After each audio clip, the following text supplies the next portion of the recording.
Cricket कभी भी सिर्फ क्रिकेट नहीं होता और जब बात इंडिया वर्सेस पाकिस्तान की हो तो ये केस तो और भी अलग हो जाता है। अब सीन क्या चल रहा है साहब? तो एक तरफ पाकिस्तान की मीडिया हवा बना रही है कि जी जय शाह और आईसीसी जो हैं वो मोहसिन नकवी के कदमों में पड़े हुए हैं कि यार हाथ जोड़ रहे हैं हम लोग तुम्हारा, लेकिन तुम लोग T20 वर्ल्ड कप का बॉयकॉट मत करना वरना वो जो ब्रॉडकास्टर्स है ना वो हमारी जान खा जाएंगे।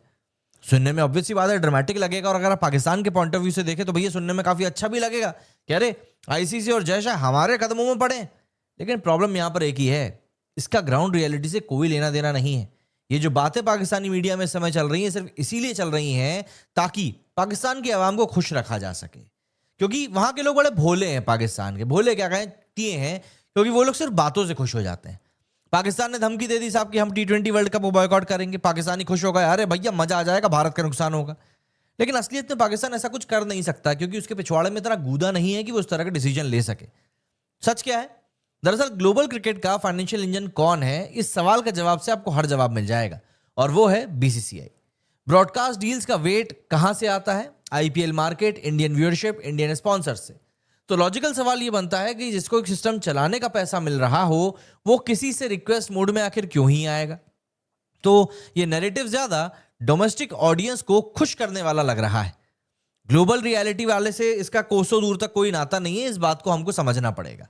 और एक और दूसरी चीज यहां पर निकलकर सामने आई है। दरअसल एक पुरानी यूएस प्रेस ब्रीफिंग की क्लिप इस समय रिसर्फेस हुई है, जहां पर कि एक पाकिस्तानी जर्नलिस्ट ने यूएस डिप्लोमेट से पूछा, यकीन मानिए पाकिस्तानी जर्नलिस्ट ने यूएस डिप्लोमेट से बोला कि इंडिया स्पोर्ट्स को पॉलिटिक्स से मिक्स कर रहा है और वो पाकिस्तान आने से मना कर रहा है, आप क्या कहेंगे इसके ऊपर?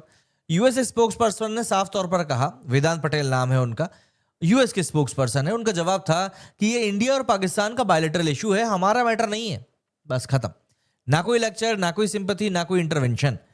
इंटरनेशनल लेवल पे मैसेज क्लियर था कि handle your own cricket politics, ये तुम्हारा बायलैटरल मैटर है। एंड यहां पर एम्बैरेसमेंट कहां हुई आप समझिए। ग्लोबल स्टेज पे जब आप किसी थर्ड कंट्री को इन्वॉल्व करने जाते हो और वो सीधा बोल दे नॉट आर कंसर्न, तो ऑप्टिक्स थोड़े से ऑकवर्ड हो जाते हैं। इसीलिए इंडिया में लोग इसको मीम बनाकर शेयर कर रहे हैं। पर सच ये भी है कि स्पोर्ट्स और पॉलिटिक्स का कनेक्शन नया नहीं है। ओलंपिक बॉयकॉट हुए, न्यूट्रल फ्लैग्स के ऊपर प्लेयर्स ने खेला, कंट्रीज ने टूर्स कैंसिल किए, तो ये पहली बार नहीं हो रहा है। लेकिन अगर हम T20 वर्ल्ड कप के कॉन्टेक्स्ट में बात करें तो अपकमिंग T20 वर्ल्ड कप को होस्टेड हो रहा है इंडिया और श्रीलंका के बीच में। रिपोर्ट्स बोल रही हैं कि हाइब्रिड मॉडल हो सकता है, जैसे कि चैंपियंस ट्रॉफी के टाइम पर दुबई में हुआ था। मतलब प्रैक्टिकल सॉल्यूशन एग्जिस्ट करता है।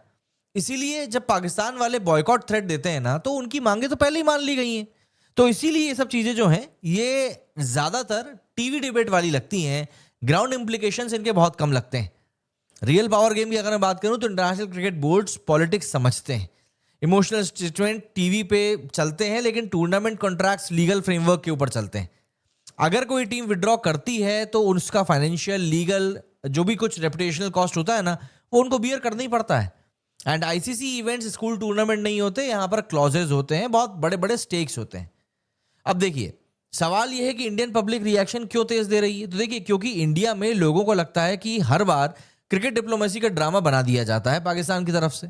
उनका स्टैंड सिंपल होता है कि मैच खेलो या मत खेलो, सिस्टम रुकने वाला नहीं है, और इंडिया इसी बात के ऊपर टिका हुआ है। आईपीएल का मार्केट अलोन ही इतना बड़ा है कि global revenue model India centric ही रहेगा। देखिए पाकिस्तान मीडिया का narrative emotional, US briefing response, मतलब सब चीजों की आप बात देख लीजिए, लेकिन यहां पर पाकिस्तान पूरी तरीके से घिर चुका है। ना खेलने का उसके पास कोई ऑप्शन बचा नहीं है। एंड ऑनलाइन नैरेटिव वो कितना ही चला ले, उससे असल खेल तो हो नहीं पाएगा। तो एक लाइन याद रखिएगा आखिर में कि क्रिकेट डिप्लोमेसी हेडलाइंस में होती है, लेकिन क्रिकेट के जो फैसले हैं ना वो बोर्ड रूम्स में लिए जाते हैं, और बोर्ड रूम में आवाज उसकी चलती है जिसके पास में पैसे की पावर हो, व्यूअरशिप की पावर हो, एंड जाहिर सी बात है कॉन्ट्रैक्ट्स की पावर हो। बाकी सब डिबेट का कंटेंट होता है और कुछ भी नहीं होता। तो पाकिस्तान इस समय सिर्फ कंटेंट दे रहा है और कुछ भी नहीं।